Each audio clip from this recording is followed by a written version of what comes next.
Sara and Heather create conversations to book appointments. They basically comb people's databases and take all of these leads, whether they came in 2 years ago or 2 minutes ago, and they are refining the art of creating conversation. So, what we asked Sara and Heather them to come together and talk about five each, their top 5 tips when it comes to creating conversations and following up with these leads. I think I made you both co-hosts, did I? I was getting to it. But Sara, how about we'll do you up first because your top 5 are in my notes. So Sara, if you want to unmute, we All can. right. Okay, so I was literally right before this, someone called me back for Sam Grocer because I make his calls and they want to sell and buy. And so I was like panicking because I'm trying to get that going and then also make sure I'm not late to this. But so I have some evidence that this is working. And then while I'm talking to that guy, somebody else was texting me back and saying, giving me their address for a CMA too. So, number one, know why you're calling. Know what they clicked on, right? Understand what's the purpose of the call. Do you need to ask them if they received a list of homes that you sent them? Because a lot of times it goes to spam. So it's a great reason to call to ask them, hey, did you get that okay? And usually it lowers their guard when you bring it up like that, because then they're like, oh, that's very nice of you. And especially if you're like, hey, we don't want you to think that we're scamming you. We just want to make sure you got this in your email. And a lot of times they're like, no, I didn't get it. Like just about, I don't know, an hour ago that happened. And I said, oh, it came from this. And then and it goes to spam and then they check it and you find it. So double check that you have the right email too. So number one, know why you're calling and what they clicked on. Number two, prepare your environment so you can focus on what you need to focus on. So a lot of agents make the mistake where they are just reacting and not being proactive. So they end up reacting to whatever's happening and then they get lost and then things slip through the cracks. So prepare your environment, prepare your time, prepare your energy to focus on the things that you need to focus on. So what I mean by that is make sure that if you're going to make calls, if you're going to follow up, if you're going to send texts, if you're going to send emails, have a nice space to do that.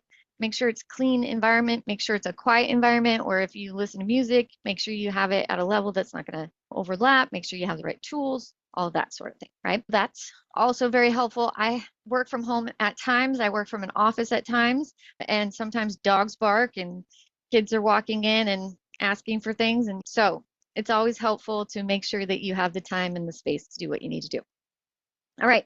Number three, this is huge, and I don't know how to teach this, but I'm just going to say it because everybody knows what I'm trying to say. Don't be salesy or pushy, okay?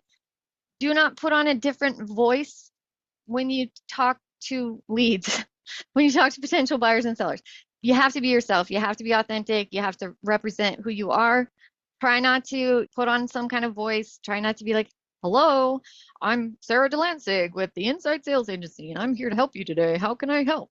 Just don't do that kind of stuff.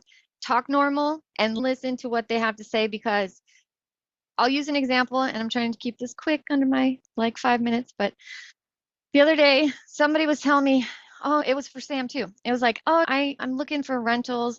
I want to rent for a year and then I'm going to buy. And then I kept listening to her and she sounded so professional. And I was about to like just be like, okay, we don't work with rentals. Have a nice day. But she was so nice. And then she asked me to how much townhomes were for sale because his ad was a list of 3-bedroom plus townhomes for sale in Houston, in the Houston city limits. And we sent her the list. She didn't see it yet. So she was like, how much are townhomes? So instead of just being like, you know what, I'm going to blow this off, I looked it up. I Googled how much are 3-bedroom townhomes. And I pulled it up and I was like surprised. I was like, you know what? Actually, I'm seeing some in here that are like pretty affordable, which I don't know if it's legit or whatnot. But I kept going down this path where I could have cut her off. And that turned into an actual buyer that is now working with Sam's lender because she changed her mind on that call. And she sent me a lovely text the next day and she was like, thank you so much, Sara, for taking the time. So when you're a real, authentic, not pushy, not salesy, and you listen to them and hear what they have to say, then you are going to have a lot better success. Okay. So number 4, send a text after you call them. Send a text. Texting is a huge form of communication and be mindful of the way that you're doing it. Think about how you would receive it if it was coming from somebody, if you were browsing on Facebook or Instagram or whatever. Like, how would you feel if you got a text out of the blue from someone, make sure that you're adding value. And that's why I always ask, hey, sometimes it goes to spam. We just want to make sure you got it. Okay, right? Okay. And then number 5, which is super, super important, you have to schedule some kind of follow up, right? So I actually had this issue where I had someone working with me and they would set an appointment and then they would forget to ask the next day how it went. Ask the agent, ask someone, how did it go? What happened next? So always schedule the next follow up. And when they tell you, you know what, I'm not buying for 6 months, half the time frame. Student, call them in 3 because usually they're giving themselves more time just so that they don't feel overwhelmed. And by the time you call them in 6 months, they already bought, which happened to me. So just half the time frame if it's over a month from what they tell you. And then unless they're in a lease or something like that, which there are certain parameters, but give them 3 months before their lease is up because that's usually how long it takes. Okay, that's everything I got.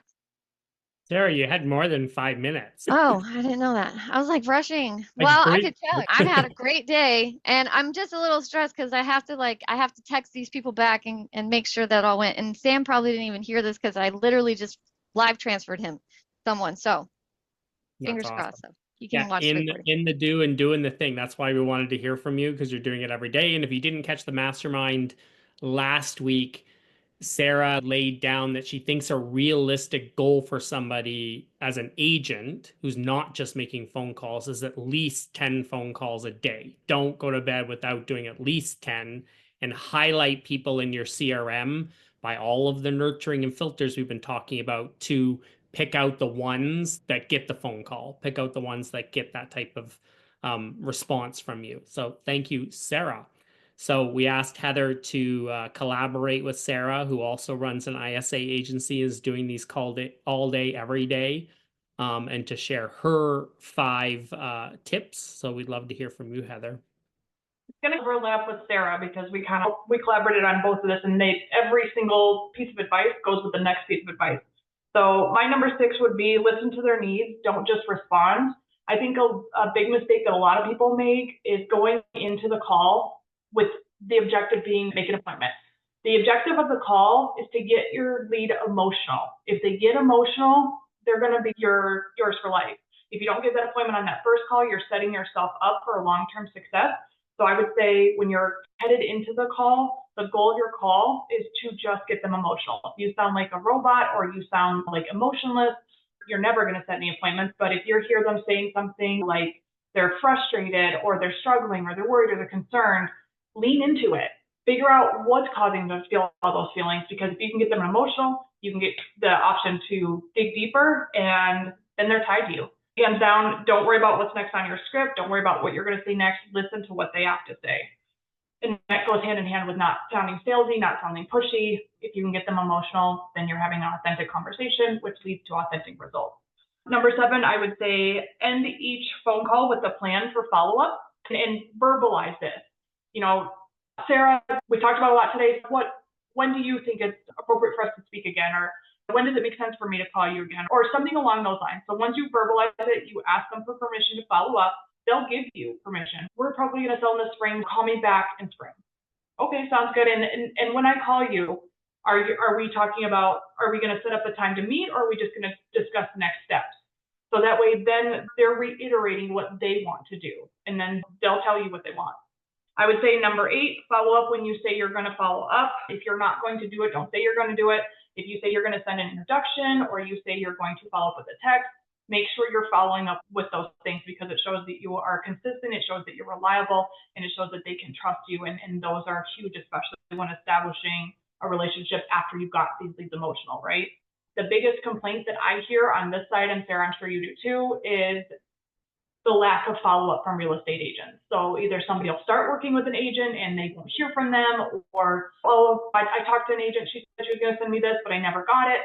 When we're calling and saying, hey, we sent you this, did you receive it? It means a lot to them, even if they don't say it, because the number 1 complaint is hands down lack of communication from agents. And a lot of it is because the agents are so scared of running off the lead that they don't do what the lead actually needs them to do. If the lead says to call in the spring, they're waiting to call in the spring because that's what the lead said, but that's not what the lead needs. The lead doesn't know they need help before the spring, which is where your expertise comes in. And then that leads right into being consistent. And then I would say number 10 is always provide value. If you're not going to get the appointment right away, if they're not ready right away, look for reasons to call them. Look for reasons to communicate with them. Oh, the house down the street just sold for $500,000. Did you see that? And then talk about how it affects the value of their home. So finding reasons to be of value to them, I think, is the last piece of advice that I have. The other thing I would say is if you're not comfortable on the phone, a great resource to role play is ChatGPT. You can put in the scenario that you're wanting to role play, and you can put in, hey, you're a lead that came in clicking on what my home's worth, the objective of the call, and then role play each one of your objection handlers, role play your script, get through it, and then if you want to replay a different objection handler, then have ChatGPT say, okay, I want to roll to play this exact same thing, but this time be more objective or give me more objections or something like that. Be a tougher call. That way you could really get through your scripts and internalize them, memorize them, and then that way you really can listen to what the lead is saying instead of thinking about how you're going to handle it. That would be all my advice. Awesome. Thank you, Sara. And Heather, if you can leverage your services, like hiring someone to do the calls for you, obviously is a good use of your time. But if you're not there yet, you need to listen to people like this because they're doing it all day, every day. Like take their expertise. And I can assure you, I've had conversations with both Heather and Sara. They were terrified of this when they first began doing it. Like it was something that they had to learn and they had to put the reps in. And that's a really cool tool about role playing with Chat GPT. I did not know that. So there's how you can put reps in and it not be so scary because it's a robot. You're not actually talking to a real person, but you get to practice before you jump out there. So thanks, Heather and Sara. And for anybody, like go into the Street Text Insider group, go into the guide section. There are examples of calls. Sara actually told me she has an example of a call. So you can go and listen to their calls, just master how they do things. Listen to how they start that conversation, how they humanize it, how they make it very comfortable. They just keep asking questions. They ask a question and then they shut their mouth. They ask a question and then they listen. So they're definitely skilled at what they do. So check that out.